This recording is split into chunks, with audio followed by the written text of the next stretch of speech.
Je- Comment tu vas? Ça va bien toi-même? Oui, ça va, ça va. Tu m'entends bien? Oui, très bien. Ah, ok, d'accord. Bah, ça fait plaisir de te reparler encore aujourd'hui. Ben oui, ça fait déjà plus qu'une semaine, hein? Ouais, ça fait plus qu'une semaine. On commence à avoir l'habitude de se Ouais, voir. Donc, aujourd'hui, on va parler en fait de la peur qu'on peut ressentir. ouais. J'ai eu l'occasion d'y réfléchir aussi parce que je me dis, j'ai peur de quoi? Parce que je ne suis pas quelqu'un qui a en général peur, mais on aura l'occasion de... J'ai quand même trouvé quelque chose auquel j'avais peur, donc voilà. J'es- J'espère que tu as trouvé quelque chose. Sinon, je vais t'en trouver. Ouais, donc voilà, je t'écoute. Alors, OK. OK, la peur. Dans le dernier vidéo, quand on a parlé de l'amour, je disais que l'amour était important. Et là, il faut comprendre que dans la peur, il n'y a pas d'amour. Et dans l'amour, ben, il n'y a pas de peur. Les trois principales peurs, ouais, ça, on tourne en rond quand on pense comme ça, par exemple. Mais quand on y pense, l'être humain a deux ou trois peurs viscérales. La première, c'est la peur de mourir. La deuxième, c'est la peur de manquer souvent, de manquer d'argent, de manquer.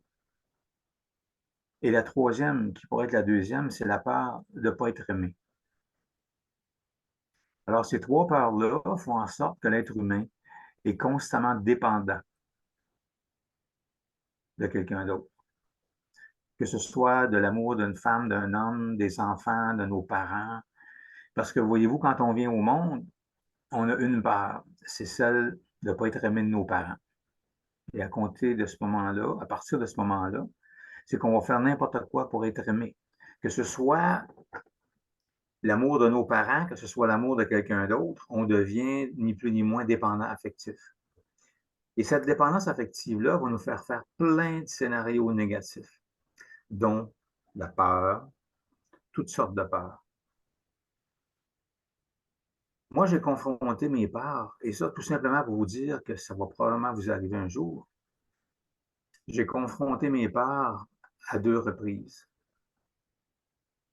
La première, c'était une nuit où j'étais dans le bois, dans mon chalet.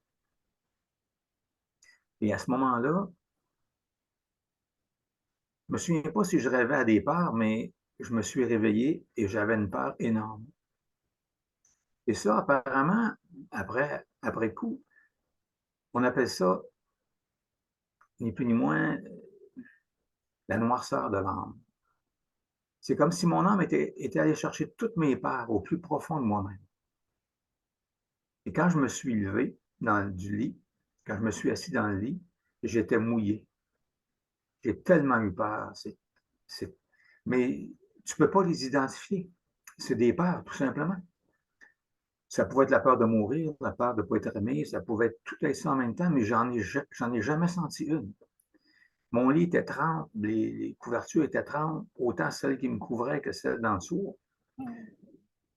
Et c'était horrible, mais bon en même temps. Parce que finalement, après ça, il y a, je dirais qu'il y a beaucoup de peurs qui ont disparu. Mais même à ça, je ne peux pas les nommer. Et une autre fois, et cette fois-là, j'étais réveillé, là, je suis allé dans des peurs profondes. Il y a eu une peur qui a déclenché. Et là, je suis allé encore dans des peurs profondes. Et là, ça a duré presque 2 jours. Et ça, c'était difficile. ah, Mais, j'imagine.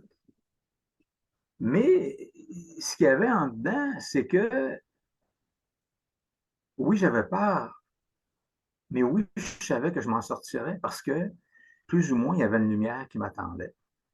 Comment on peut interpréter la lumière? Bon, c'est un bien-être, c'est une solution, c'est une convention que tu as avec la vie. on ne peut pas vraiment mettre de mots. Mais après ça, j'ai commencé à comprendre c'était quoi l'amour. Mais ça se fait par étapes. Alors, pour tous ceux qui ont peur, peu importe la peur, c'est important de comprendre que votre peur est essentielle à votre guérison. OK. Alors, si vous prenez cette peur-là, puis que vous la mettez de côté, puis que vous avez encore peur d'avoir peur, c'est certain que votre dépendance affective va être de plus en plus grande. Mais si vous n'avez pas peur d'avoir peur, parce que la peur que vous avez en dedans, c'est vous qui l'avez créée, consciemment ou non.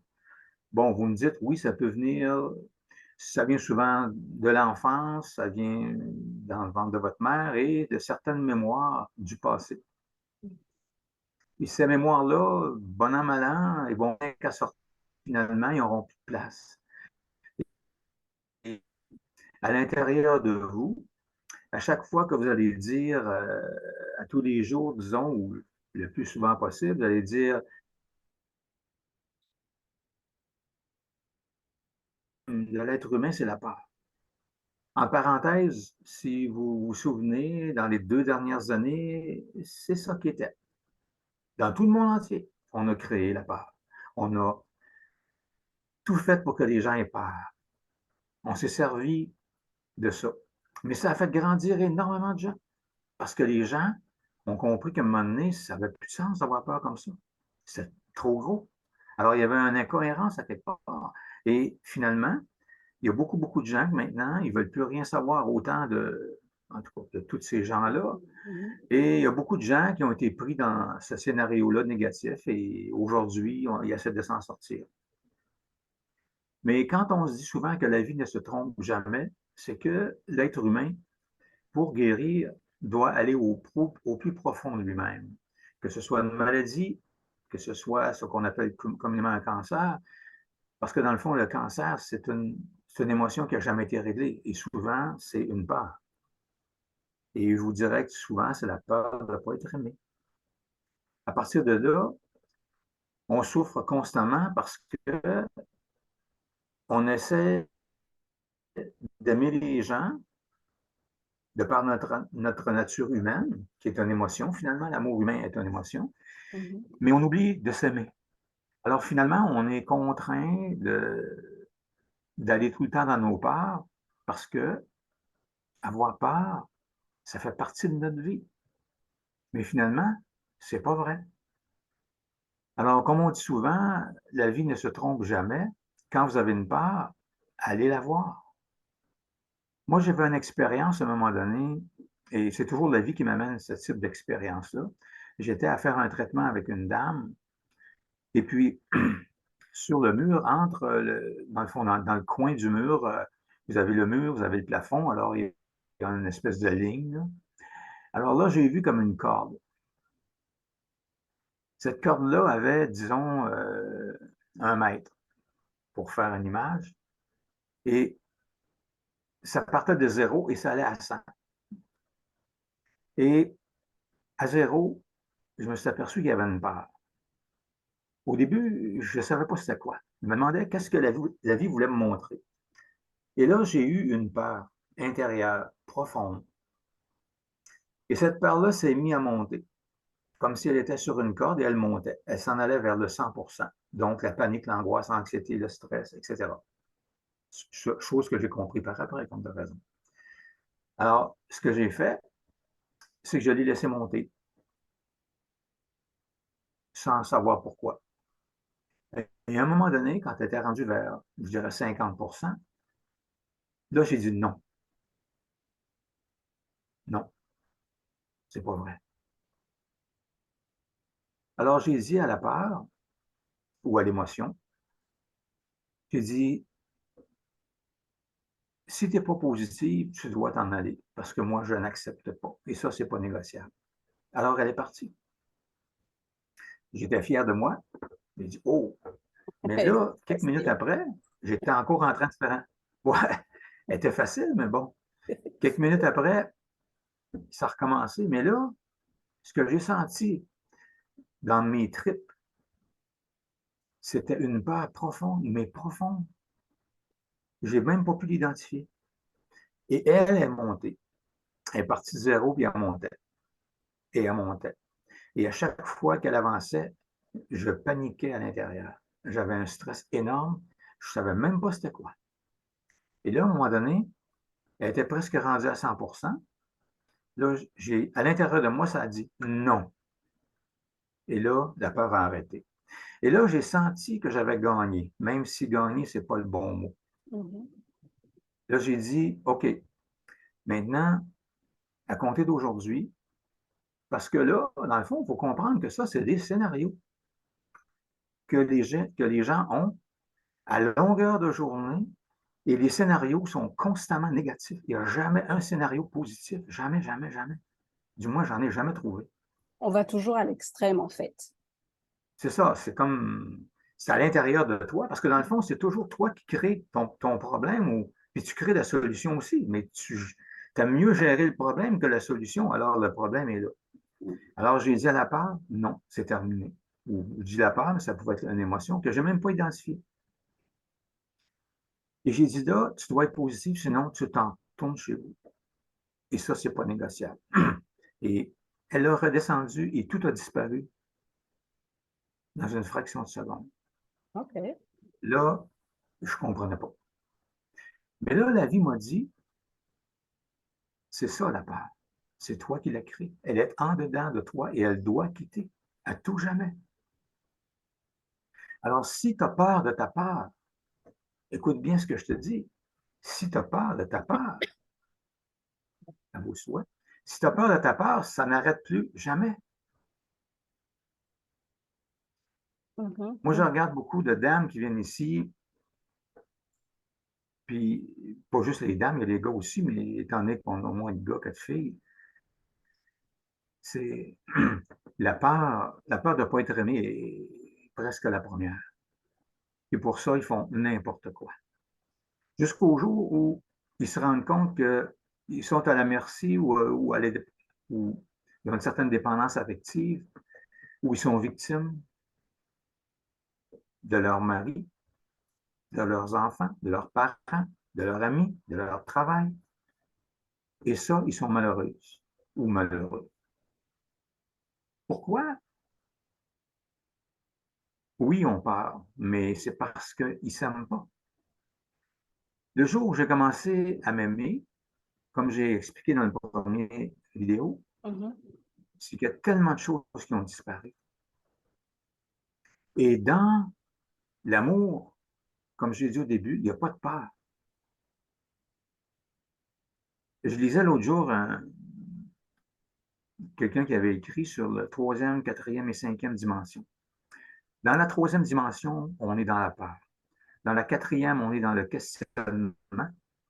Et dans la cinquième, on n'est plus là du tout. On est dans l'amour de soi. Mais dans l'amour de soi, il n'y a pas de condition. Tu as juste à t'aimer, c'est tout. C'est Mais quoi, comment on fait pour s'aimer? excuse-moi, Yvon, c'est quoi le livre, le titre du livre? Non, c'est un vidéo que j'ai écouté, ou Ah, un texte qu'il y avait sur Internet. OK, Euh, c'est un jeune garçon qui expliquait c'était quoi la troisième, quatrième et cinquième dimension. OK, Si je peux le retrouver, je te l'enverrai. d'accord. C'est juste 15 minutes de vidéo, mais il explique ça très bien. OK. Et moi, je sais que à un moment donné, je les ai vécus. La troisième dimension, c'était mes deux parts viscérales que j'ai eues. Une dans mon lit et l'autre en plein jour. Mhm. La quatrième dimension, c'est quand je me suis dit que plus jamais j'irai dans ces parts-là. Que tous mes scénarios devaient être positifs, que ce soit la peur, que ce soit l'amour, que ce soit la tristesse. C'est tout négatif, donc j'accepte plus des scénarios. Et la cinquième dimension, c'est là où je me trouve le plus souvent que je peux, même si ça se fait tout seul et j'ai rien à faire.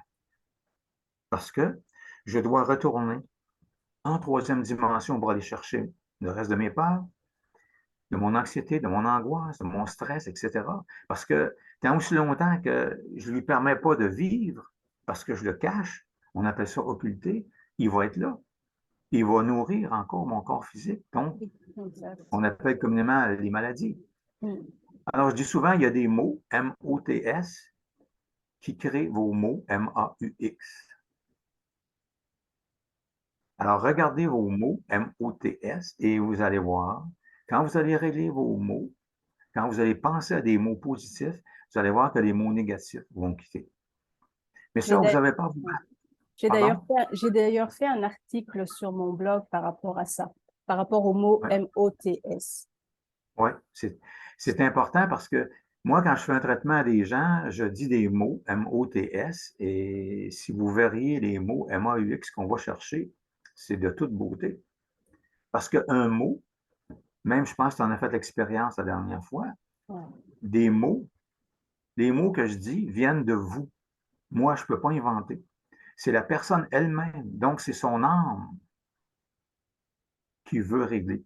Alors, l'âme fait en sorte qu'elle me parle, puis mon âme, puis l'autre âme, j'imagine qu'ils se comprennent parce que c'est traduit par des mots, M-O-T-S.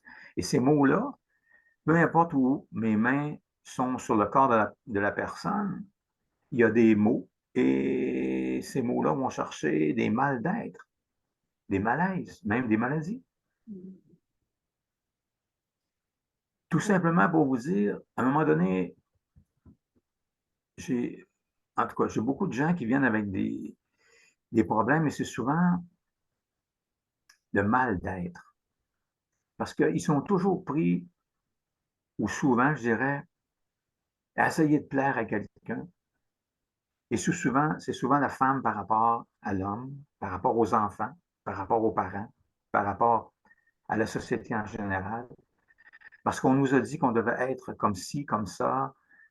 Il n'y a rien de vrai. Vous savez, on est conditionné. Le- les gens d'en haut, s'ils étaient bons, on ne vivrait pas ce qu'on vit là. Mais eux autres aussi, ils ont des karmas et eux autres aussi, ils ont des choses à vivre, comme nous autres. Ça ne donne rien de les haïr parce que finalement, quand on haït quelqu'un, c'est qu'on s'haït. Quand on juge quelqu'un, c'est qu'on se juge, et etc. Alors, à ces gens-là, on peut envoyer de l'amour, de la lumière, tout simplement pour mettre fin. Parce que à chaque fois que vous avez, je dirais, une certaine méchanceté en vous, vous allez aller chercher toutes les méchancetés qu'il y a au niveau des égrégores. Ce qu'on appelle les égrégores, c'est comme des nuages de noirceur qui se promènent autour de la Terre et on se nourrit de ça. Ça, c'est pour faire une image. Mais on se nourrit aussi des gens qui sont autour de nous, qui ont des peurs, qui ont du stress, qui ont de l'angoisse. Et souvent, quand on se met à changer, on ne veut plus être ce que l'on est, donc juste des émotions, il y a plein de gens qui sont autour de nous qui vont quitter. Vous allez perdre des amis. C'est normal parce que vous n'embarquez plus dans les peurs. Vous n'êtes plus dans ce système de destruction parce que la peur détruit l'être humain. C'est très facile pour la peur. Elle a juste ça à faire. Mais la peur, c'est aussi l'ego. Alors, avec la peur, je dois gagner. Je dois avoir raison. Mais finalement, quand vous gagnez, c'est que vous avez perdu. Et quand vous avez raison, c'est que vous avez tort. Parce que finalement, c'est encore votre personnalité, votre ego, votre peur qui veut gagner. Si vous voulez être aimé, qu'est-ce que vous faites quand vous voulez être aimé? Pensez-y. Dans chaque pays, comme au Québec, on a, ça vient des Québécois, ça vient parce que la plupart des Québécois sont des Français ou viennent de l'Angleterre ou de la France. On a des mal d'être de ces peuples-là. Et on a créé nos propres mal d'être aussi. Et on les poursuit, on les nourrit, on les crée, on en crée d'autres constamment, tout simplement parce que ça, c'est ça notre vie. On aime ça. Si on n'a pas d'émotion, on a l'impression de ne pas vivre. Mais c'est la peur. Ouais. Moi, les gens me disent, parce que je leur dis souvent, j'ai presque plus d'émotions. C'est certain que je vais toujours en avoir, mais ils deviennent de moins en moins importants. Ils disent, tu dois être malheureux. Et que non, c'est le contraire. Parce que je peux me centrer sur moi-même et me sens beaucoup plus connecté à, je dirais, à mon âme. Parce que le but de l'âme, c'est se connecter, avoir la connexion entre l'âme, le corps, l'âme et l'esprit, qui fait que vous devenez un avec vous-même. Mais ce un fait aussi qu'il se connecte avec le soi divin ou le moi supérieur. On peut appeler ça Dieu pour ceux qui y croient. On peut appeler ça la vie, la source, l'amour, peu importe. Mais c'est jamais l'amour humain. Parce que l'amour humain, c'est une émotion. Ça ne veut pas dire de ne pas en avoir, mais il faut, C'est faut se différent. laisser guider. Oui, c'est ça, c'est très différent. L'amour humain, souvent, il y a des attentes. Mais l'amour divin ou l'amour profond de soi, il n'y a aucune attente. C'est ça, il n'y a rien. Il n'y a rien, il n'y a absolument rien. Comme je dis souvent, lâcher prise, ça veut dire rien comprendre. Alors, si vous êtes en train de lâcher prise sur vos émotions, vos peurs, vos souffrances, essayez pas de comprendre pourquoi. Parce que là, vous recréez votre ego. Donc voilà. OK. Mais Fait que, oui, vas-y. oui, c'est ça. Finalement, au niveau des émotions, c'est toujours être vrai avec soi-même, puis ne pas se tricher. Quand tu as une émotion, il ne faut pas que tu aies peur. Tu peux dire à la vie, peux-tu m'aider, s'il te plaît? Merci. Ou faire ce que j'ai dit dans la dernière vidéo, être toi-même. Enlever les attentes que tu as face à toi-même, faire de ton mieux ici et maintenant, et surtout, tu n'as rien à prouver à personne, surtout pas à toi-même. Parce que la seule personne que tu as aimée, c'est toi. La seule personne que tu peux rendre heureuse, c'est toi. Et la seule personne qui va être heureuse avec toi, c'est toi. Ton meilleur ami, c'est toi, et ton pire ennemi, c'est toi. Alors choisis. S'aimer, ça veut dire aimer le personnage que tu es sans tricher. Te regarder comme tu es. Mhm. Arrêter de voir que tu n'es pas belle, tu n'es pas fine. Non, ça, c'est l'ego. L'ego n'est pas positif. Regardez, dans l'amour, si vous aimez vraiment, il n'y a rien. Vous avez un bien-être. Et quand vous aimez au niveau de l'âme, c'est grand, c'est beau, ça n'a aucune fin et ça ne peut qu'augmenter. Ça n'arrête jamais. Mais tu sais, Yvan, Alors, par on avait convenu, Beverly, oui, que tu pouvais parler peut-être de tes peurs. Il paraît que oui. tu n'as juste une. En fait, C'est correct? oui, en fait, j'ai beaucoup réfléchi pendant quelques jours. Parce qu'en fait, je suis pas une personne qui a peur, en fait, en général. Mais j'ai découvert une chose, c'est que effectivement, j'ai peur des piqûres. Ce que j'ai réalisé aussi, c'est que parce que ma mère m'a dit que depuis bébé, en fait, j'ai peur des piqûres. Et figure-toi que en réfléchissant à ça, j'ai réalisé que j'ai des veines filantes. C'est-à-dire que quand la piqûre arrive pour me piquer, elle s'en va. Ce qui rend difficile pour faire une prise de sang, il faut me piquer plusieurs fois. Donc, imagine la peur, le stress, tout ce qui va avec. Et je viens de découvrir, en fait, il y a récemment que ils ont besoin d'utiliser une aiguille pour bébé. Et maintenant, tu vois, on me pique à la main parce que des fois, c'est compliqué de trouver. Et je me suis dit, est-ce que c'est justement cette peur qui fait que les veines soient filantes? Tu vois, j'essaye un peu comme tu dis, des fois, il faut pas comprendre, mais là, je crois que c'était une Oui, coïncidence un qui était quand minimum. même assez marquante. Donc ça, c'est une des peurs. Mais quand j'y ai réfléchi également, il y a une époque, j'avais peur de la mort. Pas pour moi, mais plutôt de perdre quelqu'un. Quand j'ai eu à vivre l'expérience de perdre quelqu'un de proche, je pense que je t'en avais parlé, donc c'était de mes grands-parents. J'étais présente pendant qu'ils étaient malades, donc j'étais vraiment, je les accompagnais, etc. Donc quand la personne est partie, je ne me suis pas sentie aussi triste. C'est-à-dire que oui, j'étais triste de plus voir la personne, mais c'est comme si j'avais compris c'était quoi réellement la mort, parce qu'en fait, c'est comme une étape de la vie, c'est comme une naissance. La mort, c'est une autre étape. Et puis, je veux dire, quand j'ai vu en fait le corps, c'est là où tu réalises que ça, c'est plus une enveloppe qu'autre chose. Euh, aujourd'hui, je veux dire, là, je n'ai plus peur de la mort, en fait. C'est ce que j'essaie d'expliquer. Pour moi, c'est une autre étape de la vie. C'est vrai qu'on est triste parce qu'on va perdre quelqu'un, on la verra plus, on pourra pas parler avec.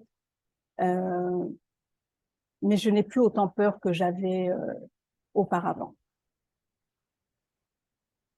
Vois-tu, les piqûres, c'est la raison pour laquelle tes veines fuyaient, c'est parce que tu y crois pas, dans le fond. Tu sais? Puis c'est une part, c'est certain que c'est une part, parce que probablement, d'après ce que j'ai pu voir tout à l'heure, c'est que dans d'autres vies, mettons que tu aurais été probablement une infirmière ou un docteur, puis Je ne croyais pas trop. dans ce temps-là, dans ce temps-là, il faisait des saignées, puis ça pouvait arriver que la personne se vide au complet, puis qu'elle mourait, puis c'était un peu de ta faute. Alors, ta relation avec la piqûre pourrait être de cette forme-là. Mais là, Mhm. finalement, je vais te l'enlever parce que c'est au niveau du cœur, c'est au niveau de l'amour. Fait que finalement, c'est ça. La peur crée dans l'être humain, je dirais, une peur tellement grande parce qu'elle augmente tout le temps. Elle n'arrête jamais. Et ça fait faire toutes sortes, on pourrait dire, d'idioties ou d'erreurs, même si l'erreur n'existe pas, aux gens. Mais je vais revenir tout le temps à la même chose, c'est que si vous vous aimez, au niveau divin, il va sans dire, Mhm. mais ça commence par le niveau humain quand même, vous aurez plus ces peurs-là, parce que, comme je disais tout à l'heure, en cinquième dimension, il n'y en a plus de peur. Même en quatrième, les peurs vont quitter. Et en cinquième, il n'y en a plus. Mhm. Bon, théoriquement, on revient dans la quatrième et on revient dans la troisième parce qu'il y a des choses qu'on n'a pas réglées et c'est parfait comme ça. Et je vais revenir toujours à la même chose, c'est que la vie, elle ne se trompe jamais. Elle va toujours t'aider à aller au plus profond de toi-même. Et là, on est parti pour ça. Alors, vous avez les énergies du 12 décembre qui en viennent, c'est demain, qui vont être là jusqu'au 21 décembre, puis théoriquement vont aider énormément. Mais laissez-vous aller dans l'amour de vous-même. Enlevez toutes les attentes que vous avez face à vous-même. Ça va vous éviter des peurs. La peur de ne pas arriver à Noël, la peur de ne pas avoir d'argent, faire des cadeaux, la peur de... Vous savez, la peur de manquer d'argent, souvent, vous allez avoir un beau nerf sciatique qui va être enflé pendant un certain temps. Moi, je l'ai eu pendant un an, puis pourtant, j'en avais des sous. Mais cette peur-là était de mon enfance. Et elle provenait de mon père, qui lui n'a jamais eu d'argent. Il avait toujours peur de manquer d'argent. Et effectivement, on a manqué d'argent beaucoup. Parce que des fois, mon père, il allait voir le curé pour avoir de la nourriture parce que finalement, on en manquait à la maison. On était 7 enfants, 9 enfants finalement. Alors, vous savez, l'enfant prend la peur de son père et essaye de le régler pour lui. Prend la peur de sa mère, prend les émotions des parents pour les régler. Finalement, on n'est jamais capable de les régler. C'est pour ça qu'il faut abandonner. La seule chose que vous pouvez faire pour aider vos parents, c'est de les aimer comme ils sont. Parce que finalement, vous êtes vos parents. Si vous n'aimez pas votre père parce qu'il y a tel défaut, regardez-vous parce que vous ne pouvez pas voir chez quelqu'un un défaut que vous n'avez pas. Ouais. Alors, Beverly, si tu me trouves beau, c'est parce que tu es belle. Oui. Mais tout ça pour vous dire que finalement, ce que sont les gens, c'est ce que vous êtes. De par ce qu'on est au niveau des humains. Même s'il y a des gens qui ont été extrêmement méchants dans les 2 dernières années parce qu'ils faisaient ça pour l'argent, et il y en a qu'on a finalement fait peur aussi, puis probablement des grosses peurs pour qu'ils embarquent dans le système. Ben aujourd'hui, ces gens-là sont à le regretter. Mais ça ne nous appartient pas. Parce que, voyez-vous, quand vous êtes dans la quatrième ou cinquième dimension, ça n'existe plus. Mais c'est certain que l'ego va vous ramener tout le temps dans la peur, parce que c'est son travail. Parce que si l'ego ne vous ramène pas dans la peur, l'ego n'existe plus. Parce que la peur crée toutes sortes d'autres émotions, que ce soit le stress, ben souvent c'est le stress, l'angoisse, l'anxiété, la jalousie, mettez-le, il y en a plein. Alors à chaque fois que vous avez une émotion, demandez à la vie de vous aider. Ou si vous voulez, la méthode pour vous libérer d'une émotion qui fonctionne bien, c'est vous dites à l'émotion, tu n'es pas réel, tu n'as aucun pouvoir. Je donne tout pouvoir à Dieu, source, bien-aimée, présence, je suis. Prends le commandement de. Mais moi, je mets tout le temps la peur au début, parce que la peur crée toutes les autres. Alors, vous avez la peur, la colère, et à partir de là, vous avez l'anxiété, l'angoisse, le stress, la jalousie, et même votre système d'autodestruction. Parce que ça, le système d'autodestruction vient directement de la peur. Vous voulez détruire l'être que vous êtes parce que vous ne méritez pas de vivre. Vous n'êtes pas à la hauteur. Vous n'êtes pas belle, beau, grand, fin, intelligent. Ça n'a aucun rapport. Ça, c'est votre âme qui vous envoie toutes ces émotions-là pour les libérer, pas pour les garder. Alors, si vous commencez à penser différemment face à la peur, vous allez gagner. Mais même ce mot-là, il n'existe pas. Vous allez être bien avec vous-même. Et ça va toujours, toujours, tout le temps vous ramener à l'amour de vous-même. Si vous vous aimez, vous nourrissez les autres d'amour. Effectivement. Ça devient simple. Mm. Parce que vous n'avez rien, absolument rien à faire avec ça. Si moi, tous les jours, je dis à la vie, peux-tu m'aider? S'il te plaît, merci. Les jours, je l'oublie. J'ai lu dans un livre qui s'appelle La vie impersonnelle. C'est un livre qui a été écrit dans les années 40 par un Allemand, qui a été traduit simplement. Ils n'ont jamais été capables de dire qui c'était. Et dans ce livre-là, Dieu te parle et te dit, tu n'es rien, tu es moi. Je suis en dedans de toi et la seule chose que tu as à faire, c'est de venir me voir. Et moi, je vais tout te donner. Et c'est un peu ça la cinquième dimension. Et ça crée des synchronicités. Et depuis que j'ai lu ce livre-là, je l'ai lu au moins 5 fois, vous direz que la quatrième fois, j'ai commencé à comprendre. Et la cinquième fois, ça a été une révélation. Et à un moment donné, il dit, tu dis à ton mal d'être, à ton émotion, à ta peur, c'est une petite phrase magique. Tu lui dis, apaise-toi et sache, je suis Dieu. Tu lui dis que toi-même, tu es Dieu. Et dans le fond, vous pouvez changer le mot Dieu pour amour, si vous voulez, mais reste que c'est vrai que vous êtes Dieu.